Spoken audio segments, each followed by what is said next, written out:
Looking for these better days. It is Tuesday, April 21st. I'm Scott Seidenberg. Here's what you need to know to make today a better day. Comebacks galore in the NBA playoffs, a double overtime thriller in the Stanley Cup playoffs, and it's NFL Draft Week. We will give out our final bets for the NFL Draft first round on Thursday. Mackenzie Rivers joins me on this episode of Better Day, presented by FanDuel. Coming up a little bit later on, we'll be joined by the mad journalist himself, Chris Dell, to break down the NFL Draft first round on Thursday. But Mac, we start in the NBA where we saw a bunch of comebacks last night. The one that's freshest in our minds, late last night, the Timberwolves come back from 19 points down to beat the Nuggets and even up their first round series at a game apiece. 119-114 was the final. This one was shocking given how much Minnesota was outplayed in the second half, or really for the large part of the game one, and how much they were outplayed in the first quarter of this game number two. What did you make of the result, and how do you think the rest of this series now plays out? Well, that's a very astute point you made about the first quarter of game two, because Jokic completely ran out of gas in the second half. And historically, we've been betting him for a decade. Well, not even historically. In early vintage of Jokic, he was a first quarter player, much like Joel Embiid was a first quarter player in most of his young career. Big center, kind of a lumbering guy. Well, post knee injury, it kind of went away as he became the best clutch player in the NBA as well. It kind of went away the last few years, but since his knee injury, he's been a first quarter player. Not that he hasn't been the best player in the world, in net overall, but they've been particularly good in the first quarter. A lot of his shots in the fourth quarter hit the front of the rim. Rudy Gobert looked like the young spry guy, even his 2 points in the entire game came over a kind of a dominant over-the-back type offensive rebound over Jokic after he had missed a couple layups. His threes are hitting the front of the rim. Of the two upsets on Monday, I feel like the Timberwolves could make this a more interesting series than the Hawks could. Also, what was Jamal Murray thinking on that final possession, down 3? Like, he takes a long 2 jump shot. Like, I don't understand it. You either take a 3 or you attack the basket. What is he doing pulling up for an elbow extended jump shot? Maybe he thought he was further back. Maybe he thought he felt some contact and he was going to get an and one. But, pretty terrible. Yeah, terrible. And so now the series is tied at a game apiece, Mackenzie, and your current updated odds for the remainder of this series, the Nuggets minus 240 favorites over the Timberwolves. What do you make of that line? It's a little bit more credit than I thought the Nuggets would get, but not much more, because let's take it from pre-flop before game one. Nuggets are minus 360. If you split as the dog in that scenario, as the road team, that's a good result, but it's not a great result. So the Nuggets are still favored, but they're going to be favored less than before game one because the Timberwolves, made it a series, as they say. And Denver, a 1-point road favorite in Minnesota in game number 3 coming up Thursday night. Well, elsewhere last night, Mac, the Atlanta Hawks, you mentioned the other upset. The Hawks come back from 14 points down in the fourth quarter to stun Knicks the Knicks. 107-106. It's funny because, this is a perfect old takes exposed for me, because I said the reason why I love the Knicks minus the 5.5, and they actually closed at 6.5. The reason why I love the Knicks in this game was because I thought they would learn from the lessons in game number 1. They would not allow Atlanta to have an 11-0 run in the final 4 minutes, and they would put their foot on their throats and actually finish out a game here in game number 2. But no, they did exactly what they did wrong in game number 1, and this time they weren't able to survive it.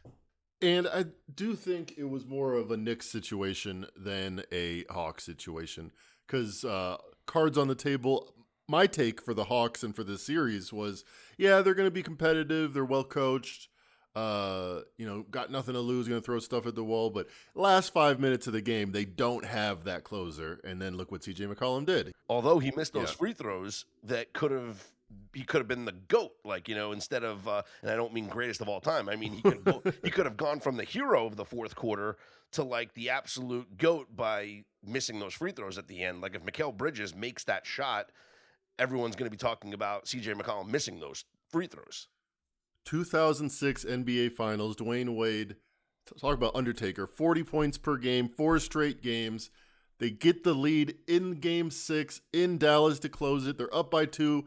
Who gets fouled? The guy that you would want, the MVP, misses both free throws. The Mavericks have a chance to win or tie. They miss it, and you don't remember that. So you get credit for CJ McCollum for winning 107-106. But this is about the Knicks doing what they did against the Pacers, doing what they did against Game 1. There's something amiss with the talent on that team, but there's just so much more talented than the Hawks. This is going to be a 5-game series still, I think. Okay, well, the updated odds for this series, Mackenzie. Yeah, minus 185, or what are you saying? It's a steal. This is the best series price I've seen all spring. So FanDuel has Knicks at minus 196 to win the series. Because FanDuel's smart. They're making you pay, but I think that's the side. That's the side. Knicks in game number 3 are 1-point favorites in Atlanta. Well, the one favorite that came through last night was the Cavaliers, a 115-105 win over the Raptors. Another double-digit win. Congratulations, Donovan Mitchell, with 30 points and 7 boards in that one. And now this series is 2-0, and the Cavs overwhelming favorites to win the series, minus 2,200. Looking at game number 3, this is the zig-zag that we talk about, Mackenzie. Yep. Road team loses games number 1 and 2 on the road and then returns home. Right now, the Cavs up on FanDuel, 3-point favorites Thursday night in Toronto. And the zig-zag always would tell us, like, let's bet the team, in the first half. Well, we have Toronto 1.5-point dogs in the first half up on FanDuel. It's actually the correct line. Usually it'd be taxed, but this is actually the correct line. What do you think? Yeah, it's about half, a little bit less than half, the plus 3.5. I gotta say that seems like a mistake to me because Toronto fans are pretty talent agnostic. They seem like they show up for the one team that matters in their nation. So that's gonna be a rocking game 3. I feel like it's a classic zig-zag. Raptors at least make it interesting early with their season on the line. I will take the plus 1.5 in the first half. My prediction is maybe the Raptors get bet down in general, but I think that 1.5 is not where it ends. Well, Mackenzie Rivers, since the 2021 season, in the first round of the NBA playoffs, if you lose games 1 and 2 on the road, in game number 3 at home, those teams are 7-10 straight up, 8-1 against the spread. In the first half, 7-10 straight up and against the spread. In the first quarter, 6-9-2 straight up, 6-11 against the spread. And against the spread is obviously what we care about as bettors. I would say 2021 and on is kind of when it seemed like they've accounted for it somewhat and maybe now fully, but that's why this stands out to me, that they aren't making a big adjustment for the Raptors plus 1.5. Although if you look at the splits, and we've done this in years past, favorites, even slight favorites, do a lot better than teams like the Raptors, who are just much, much worse than the Cavs and every other good team. Yeah. So I'm not sure if the motivation factor, but I like the home crowd in Toronto early. So do I. It might have to be, first quarter dogs, 3-7 ATS. So man, that's just, oof. I still like numbers say stay away. The numbers do say stay away, despite what everyone will tell you. Oh, it's the best situation of all. Maybe these numbers in the last 4 seasons, as you mentioned, not great because the sports books have already baked these lines in where, again, we're grading these on the closing number, not the opening number. And also, maybe years before it was actually a lot better. In fact, let's run the little assignment here. Let's might as well take a look at that. So let's do what years you want to do between 2012 and 2020. Yeah. Okay. So let's do that.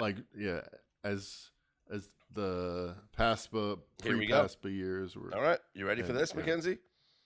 Lay it on. From 2012 to 2020, in that same situation, you lost games 1 and 2 in the first round only, by the way. This is not all playoffs. Oh, yeah. So maybe I should specify this. This is first round only. Straight up 16 and 22 in game number 3, 17 and 21 ATS. First half, though, this is where the zig-zag was glorious. First half, Mackenzie, 23 and 15 straight up, 24 and 12 against the spread. Wow, 67%, despite you're losing, 60% of the game. So eventually. So from 2012 to 2020, in this situation, the zig-zag in the first round, the first half, you were 24 and 12 against the spread. And now since the 2021 season, same exact situation, 7 and 10 against the spread because the numbers, it's baked in. If we just go all rounds in the playoffs since 2021, first half 9 and 13 against the spread. So it's been baked in. The zigzag's been baked in recent years. Yeah, you got to play. And the fact that the Raptors have such a terrible record against all winning teams, I'm not anxious to play them. Let's take a look at the 3 games on the schedule for tonight. 76ers are at the Boston Celtics. We're up on FanDuel. The Celtics, 13.5-point favorites, total of 216.5. Blazers at the Spurs. San Antonio, 11.5-point favorites, total of 220.5. And the Rockets, 4.5-point favorites at the Lakers, low total of 206.5. And I guess everyone will be waiting to get the confirmation about Kevin Durant, because he is officially a game-time decision for tonight's game number 2. Yeah, pretty remarkable that the line didn't move, essentially, despite the fact that they went from a fully healthy Kevin Durant to a game-time decision Kevin Durant. Mm-hmm. It makes me think under, because either Kevin Durant is full go and it's pretty much the same game as game 1 where it went under, or the Rockets are favored without a fully healthy Kevin Durant, and they're going to win in a rock fight. Or maybe they'll lose, but it's going to be a rock fight. Well, unders have been the way to go, Mackenzie. 11 games so far in this first round of the NBA playoffs. Again, not playing rounds, just the first round series. Unders are 9 and 2. Home teams are 8 and 3 straight up and against the spread. Favorites 7 and 4 straight up and against the spread. But unders 9 and 2. And almost 10 and 1 last night, depending if you got the opening number and you got north of 233. So if you got 233.5 in that Nuggets game last night, you actually cashed with another under, but it wound up closing 10 and 1. It wound up closing lower than that, 231.5 or so. So yeah, 9 and 2 for the unders in the first round of the NBA playoffs. Stanley Cup playoff action last night. The Flyers, a 3-0 shutout win over the Penguins as Philadelphia takes a 2-0 series lead. Then a double overtime classic in Carolina, where the Hurricanes edge the Senators 3-2 to take a 2-0 series lead. The Stars doubled up the Wild 4-2 as they even up their series at 1 game apiece. And the Oilers take game 1 from the Ducks with a 4-3 win in Edmonton last night. Mackenzie, we went 3 for 3 on our player props last night up on betterday.com. Hey, that's 50%. That's not bad. 3 for 3? Oh, I thought you said 3 and 3. 3 for 3 is great. 3 for 3 is excellent. 3 for 3 last night with shots on goal props with Sidney Crosby, Brady Tkachuk, and with Jason Robertson. And in fact, since we started betting the shots on goal props here in the Stanley Cup playoffs, I think we're 5-1 now, because we went 2-1 the other day. So the shots on goal props, we're finding the edges here. And no, it's not just taking the star players, but it's taking the situational players. Last night, my focus was on. But have you bet an under yet? No, I bet team total unders. So I had the Wild team total under 2.5, which was a cash last night. But I had the Flyers team total under 2.5, and they got the empty netter to get their third goal. Because you're a friendly guy, you don't want to attack players, personally, but you'll attack teams. Yeah, but what I like about the player prop situation, especially here in the Stanley Cup playoffs, is like last night, for example. If you notice the theme, the 3 players that I took for the shots on goal prop were all on the teams that were down 0-1 in the series. Okay. So okay. They're going to play their guys. Exactly. I was banking on those teams playing with some desperation to try and even up the series, and I'll be looking for the same tonight. So the Canadiens have a 1-0 series lead. They are at the Tampa Bay Lightning. I'm going to be looking at a Lightning player prop to go over shots on goal.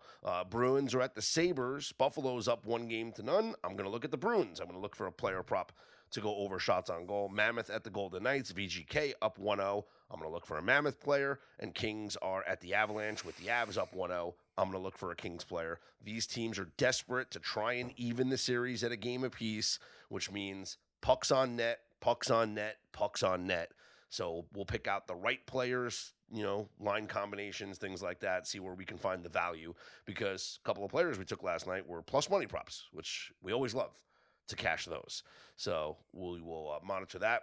Picks will be up for Better Day Insider and Premium members, as they always are, up on the website at betterday.com, where we are extending the promo once again, Mackenzie. Yes, let's go. Listen, I've been getting so much feedback, and I talked to a lot of people yesterday because I was gonna end it, yesterday, meaning yesterday was the last day for it, and I was like, all right, well, we'll start Tuesday, and the promo's done, because I said it was only going to be 6 days, and that was 6 days ago. Well, we're going to give it one more day. So one more day here on Tuesday, your chance to sign up and become a Better Day Insider at the discounted rate for our celebratory MLB Game Center promo. Speaking of our MLB Game Center, shout out to Raul last night, cashing an anytime home run prop for Dalton Rushing of the Dodgers. He was one of the top signals on the Game Center for going over hits plus runs plus RBIs. And Raul said, hey, I put a little on the home run prop at plus 508. Well, not only did Rushing homer last night to cash that plus 508, the dude homered twice, Mackenzie. So what was that? 25 to 1? Imagine that ticket. I mean, my goodness, this 30 to 1? The kid's red hot right now. But yeah, our MLB Game Center continues to deliver. Take advantage of it, of our discounted price right now. Sign up, become a Better Day Insider by clicking on the link on our homepage at betterday.com. And yes, shout out to Mackenzie Rivers' best bet yesterday, which was the Red Sox on Patriots Day. Mac, you said they weren't going to lose. It's math. It's math, guys. You said they weren't. Next year, write it down. April 18th or whatever it is. You said it, man. You said they weren't going to lose, and they didn't. Check out everything that we have to offer up on betterday.com. Again, click on the link on our homepage. Take advantage of the MLB Game Center promo. One more day. We're running it for one more day. Well, coming up on Thursday, Mackenzie, it is the NFL Draft. And it's time to get our final best bets because, well, it's the final day to place bets on the NFL Draft. Our first and final best bets. Right now, new FanDuel customers can bet $5 and get $250 in bonus bets if your first bet wins. That's right. Turn $5 into $250 in bonus bets just for getting started. And when every possession matters in the playoffs, FanDuel makes it easy to get closer to the action.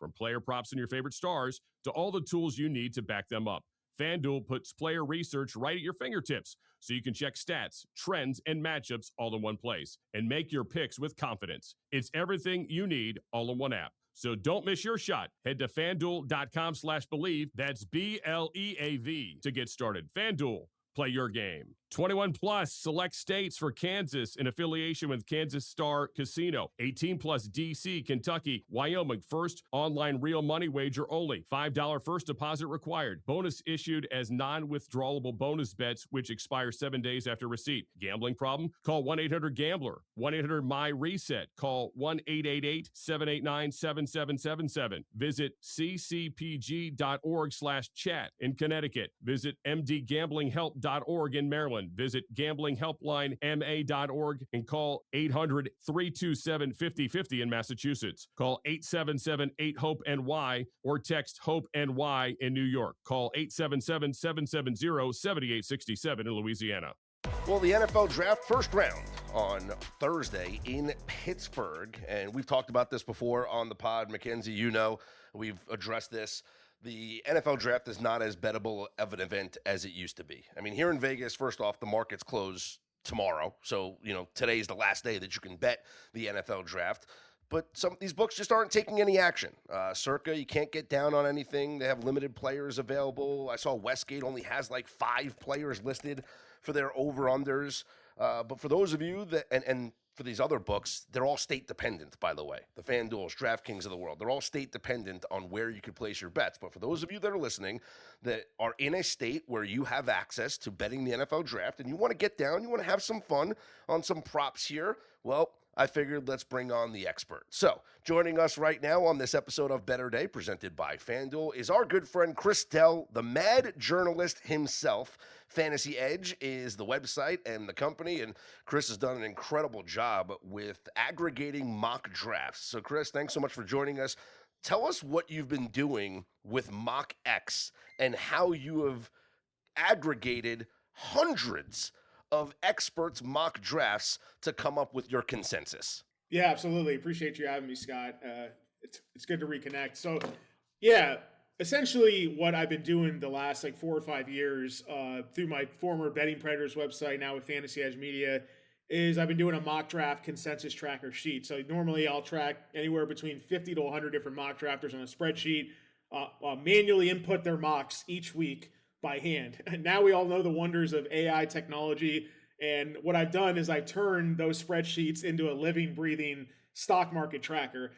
Now, all the different websites that score the accuracy of these mock drafters over the last 5+ years. You have Mock Draft Database, which tracks 400+ analysts each year. FantasyPros.com, the Huddle Report, which is kind of the industry standard, as well as WalterFootball.com. And what we're doing is we're pulling in every single mock drafter that's submitted and had mocks scored in any of those 4 websites, Z-score normalizing them across the entire field. So we're looking at 500+ mock drafters and then ranking the top 100 in that group to further use those ADP averages and to track changes over time from the last 30 days, the last 7 days, the last 3 days, even the last 24 hours, etc., to really know what type of movement is real and actionable and what type of rumors and buzz out there is really just noise at the end of the day. That's the goal with MockX, to obviously find an edge, with betting, even though, as you said, options are very limited at the moment. It's going to be even more and more limited as we get closer to Thursday, but hopefully we can at least talk about 1 or 2 possible values here tonight. No, this is great because, and I'm glad you mentioned that it updates even within 24 hours, because as I've talked with more people about the draft and bettors that are looking at these mocks, it's not necessarily like, okay, here's a consensus of several mocks. You want to know who's been updating as the closest we get to the draft, because these are the guys that maybe might have some information that gets leaked. And so the changes in the mocks this week of the NFL draft, I think, are the most important to really focus on. And Chris, you aggregate all this information. So if we have multiple sources that are all changing the days leading up to the draft, I think there's something behind that. I think there's something that we should be taking notice of. Now, I say this all the time. I've said it on the shows this week. I've said it everywhere. That the best advice I got from looking at the NFL draft from a former GM was that anything you hear the week of the draft is because somebody somewhere wants you to hear it. Whether it's an agent, whether it's a coach, whether it's a GM, whether it's a player's cousin, whatever. Anything you hear is because somebody wants you to hear it. Now, we heard a rumor everywhere, the collective we heard a rumor a couple of days ago, maybe a week ago, about the Giants possibly being interested in Jeremiah Love. The Giants now have numbers 5 and number 10 in the first round here on Thursday. The Titans have been linked to Jeremiah Love, the running back from Notre Dame, at number 4. And then yesterday, we have another report that comes out that says, oh, well, maybe Jeremiah Love's going 3rd to the Cardinals. It's funny. Yesterday on the pod, I told Mackenzie, Jeremiah Love up on FanDuel was plus 900 to be the 3rd overall pick. And I said, bet that, because the Giants could leapfrog Tennessee and move to 3 to take Jeremiah Love if we believe that report to be accurate, and holding the numbers 5 and number 10 pick, maybe that's assets that you can use to move up in the draft. But based on what you're seeing with the mocks, where do you have Jeremiah Love being drafted? Is it 3 to whether it's Arizona or a team that moves up? Or is it 4 to the Tennessee Titans? Or is it even beyond the 4th overall pick? Yeah, no, it's definitely either 3rd or 4th at this point. I'd be very surprised if we got past that. You see the odds increase. Is it smoke? Is it going to be a trade? I don't know. A big player that I was high on in the offseason and where he would land was Tyler Algier. And okay, they signed Tyler Algier to a new contract. Arizona had to be their lead back, but they still have James Conner. And it doesn't mean that they can't draft Jeremiah Love either. So as of the last couple of days, and I have not updated this as of the last 24 hours or just the last 12 hours today, so I'm still waiting for the next update to go through in the morning. But Jeremiah Love, by default, was already the number 3 prospect on the board because there hasn't really been a consensus in terms of picks 3 through 10 behind him. So right now we're looking at an ADP him of 5.3 overall, but he's still the 3rd highest most mock player. Mendoza obviously unanimous number 1 at this point. Arvell Reese almost unanimous number 2. Then you've got Francis Mayoga from Miami, David Bailey, Sonny Styles, Caleb Downs, Carnell Tate. A lot of guys following that all have an ADP between 5 to around 10 or 11. So I agree. Obviously what I'm seeing right now, bet 365, Jeremiah Love plus 275 to be the 3rd overall pick, plus 200 I'm seeing at BetMGM right now. I mean, look, you gave it out at the right time, obviously. We could hear something substantial to where the Titans simply trade up 1 pick just to make sure they get Jeremiah Love, right? And that's still an option. So to me, it's either 3 or 4. I don't know what the odds of him just going to the Titans are. Maybe that's an option as well, but I'd be shocked at this point to see him go past either 3 or 4 in the draft. Yeah, and those odds are anywhere, like you said, plus 275. I'm seeing plus 230, plus 200 is the shortest on him to go 3rd overall. He is the odds-on favorite to go 4th overall, Jeremiah Love is. I'm seeing minus 135 to go 4th overall. The 5th pick, I think, is very interesting, Chris, because as I mentioned, the Giants now have number 5 and number 10, and previously it was reported from some Giants reporters and from some draft experts that, well, the Giants were very interested in the safety Caleb Downs, and he could be the 5th overall pick. But then they acquired number 10. And so the latest mocks I've seen and the latest odds that I have seen have right now Sonny Styles, the linebacker, plus 150 as the favorite to be 5th overall. And then actually, if you look at the favorite to be the 10th overall pick, that would be Caleb Downs to be the 10th overall pick currently occupied by the New York Giants. He is a plus 250 favorite. So looking at both of those players, Sonny Styles and Caleb Downs, who do you have the Giants taking if they stay at number 5? Yeah, this one's really tough. I'm seeing a lot of the last 24 hours Sonny Styles popping into drafts. It's really difficult for me to see a linebacker going top 5 at that type of position in 2026. The fact that they had the 10th pick makes me think they're going to wait to take their receiver, and they're either going to get whoever falls between Carnell Tate, Jordan Tyson, even Makai Lemon. I definitely think that that's an option for them at 10. I know David Bailey's a guy who's lost a little bit of steam. At some point, he was being debated as a possible number 2 pick. Overall, the fact that they just traded away Dexter Lawrence, but there is no interior defensive lineman that can necessarily step up and take his spot. That's, outside of a Peter Woods from Clemson right now, I'm seeing as around mock draft consensus pick 22. So we know that's not going to happen at pick number 5. I don't know. I'm just thinking at this point, really, I don't think anyone knows anything about what's going to happen. But I think David Bailey overall, this is the mock draft consensus we had just 24 hours ago of him being pick 5 and he was rising. I mean, I'll take a little pizza bet on 30-1, 40-1 for him to go 5, given the Lawrence trade and a premium edge rusher position. I don't know if I want to pay the number on Sonny Styles at a short plus 150 right now. I mean, if anything, I'd take Downs if it was between Styles and Downs. But I do like the David Bailey long shot a little bit, given the trade with Cincinnati in the last 24 hours. 22-1 I'm seeing on David Bailey to be the 5th overall pick. Very, very interesting. Now, as far as Caleb Downs is concerned, a lot of these draft over-unders, Chris, are like significantly juiced, and it's really not worth putting anything down on it. Like, unless like you're really sure of it. Like, listen, I don't care. I'll lay minus 270 on Ty Simpson over 24.5 if I believe that, the dude's not going to be a first-round pick, which I believe that. We could talk about him in just a second. But I'm seeing Caleb Downs over under 9.5, and the under 9.5 is minus 140. What do you think about that bet? In your mocks, are you seeing Caleb Downs going 10th to the Giants, or does he go before pick number 10? Yeah, and I'm just popping up the actual player card for Downs. So you can see the different ADP average for him over time, like over the last month specifically. We're seeing that he had a little bit of a rise near the top 5 picks overall. We've consistently seen him mocked like in that top 8 range.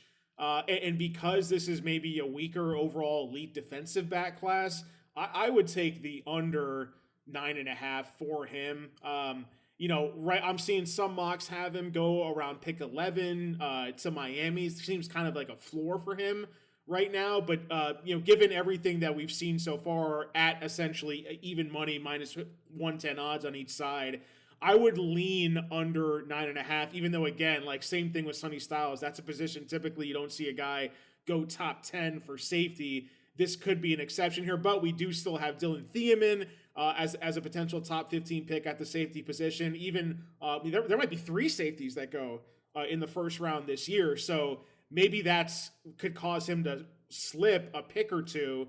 Right now, I lean under, but it's not a bet I'm currently really too excited about making. All right, Chris, final thing. Let's talk about the sexy position. I mentioned Ty Simpson. Let's talk about the quarterbacks. Right now, I'm seeing you can get under 1.5 quarterbacks to be drafted in the first round at plus 125. Okay. I am very intrigued by that bet. Based on your analysis and your studying, will we get a second quarterback drafted in the first round or not? It's so tough. Like, this is where you start to get into that gray area with Ty Simpson. Like, we've tracked him essentially around pick 28, as you see on the screen here, between pick 28 to pick 30, going as low as around 32. But this is because that number is weighted up. Like, people who do have him in the first round, they're like putting him at pick 20, at pick 25. So it's kind of skewing the data in that sense. Some of these guys deserve more proper context. I think with Ty Simpson, my gut take is going to be under 1.5. I'm with you on the plus money there. There's just not that many upside quarterbacks in this draft. I know that Ty Simpson does have some fans out there. Dan Orlovsky, obviously one of them. But I just don't think there's a high demand for any of the quarterbacks in this class outside of Mendoza. And I think you just look at the Arizona Cardinals right now picking at pick 34. I think the only thing that changes that is if Arizona does some trade at pick 3, they get another pick at the end of the first round and maybe take that late first round pick to get Ty Simpson. But given the way the draft board currently stands, my lean is for like early to mid second round pick for Ty Simpson. And obviously he's the only one we're talking about here with this bet. So I'm with you. I'm going to lean under 1.5 for now. I'll take the value. And let's think about that, because if you look at now there's markets where you can bet on which team will Ty Simpson be drafted by. The Cardinals are minus 200. The Jets are the second favorite at plus 280. Well, the Jets aren't taking him at 16, right, because I think that would just be an absolute disaster. I don't think the Cardinals trade back from number 3 to take him later in the first round, but the Jets have the first pick in the second round at number 33. The Cardinals have the second pick in the second round at number 34. I think those could be the 2 landing spots for Ty Simpson. So, you know what, Chris? I'm going to give out a best bet right now.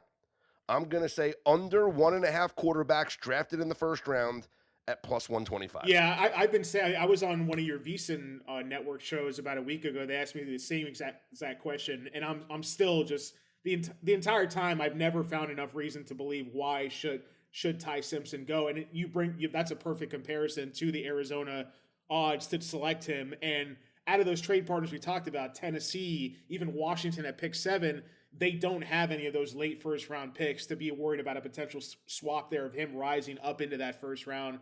I just personally don't see it. So this is one of those public picks where the public perception and casual bettors are going to continually give us value on the under year in and year out. So I'm just going to keep taking that under. Awesome stuff, Chris. Tell people more about MockX, where they can find it, and are you going to be doing something similar when it comes time for fantasy football drafts in a couple of months? Absolutely, yeah. This is part of my Baller X family of AI sports betting and fantasy sports products. So I've got MockX live right now, mockx.co. You can get the link in my bio on Twitter. We're working on reconnecting our API odds because, as you mentioned, there's a lot of different states that do offer and don't offer certain draft props. So make sure to find that. There will be updating maybe multiple times each day, especially now Monday night leading up to Thursday night's draft in Pittsburgh. You can also find birdiex.co. That's the strokes gain putting regression betting model that I've been using for the last couple of years, turning spreadsheets into sports betting apps to give fantasy users and sports bettors an edge. We had Bracket X drop a few months ago. That was a March Madness bracket predictor and simulator tool for March Madness, which did very well. So I'm excited about these products that we're releasing. The new Fantasy Edge site will be live here after the draft as well. So we're full systems go right now, man. When it comes to fantasy football, there are a few out there that are better than our man, Chris Dell. On Twitter, at Mad Journalist, 2 Ds in Mad. And Chris, good luck with your bets on the NFL draft, and look forward to catching up as we get closer and closer to fantasy draft season and giving people some information that they could use for their best balls and other things that they're doing here when it comes time for fantasy football. Always appreciate the time, my friend. Sounds good. Thanks, Scott. So what do you think about that best bet, Mac? Under 1.5 quarterbacks in the first round. Does Ty Simpson stay seated and not get taken until day 2 of the NFL draft? Well, you know me, I'm a man of history, especially recent history, and this draft smacks of Kenny Pickett draft. So when there's no quarterbacks, there's no competition. It kind of makes sense that they're all going to keep their powder dry and wait till the second round. All right, let's cash it all together. Don't forget, you can follow us on social media, where this week we will have the live stream, of course, with Colby and Jake hosting their Off the Board podcast Wednesday and Friday this week. You want to make sure you are subscribed to the Better Day YouTube channel, as well as following us on Twitter at Better_Day, and follow us across all social media platforms, because why not? For Mackenzie Rivers, I'm Scott Seidenberg. Here's hoping to make today and every day a better day.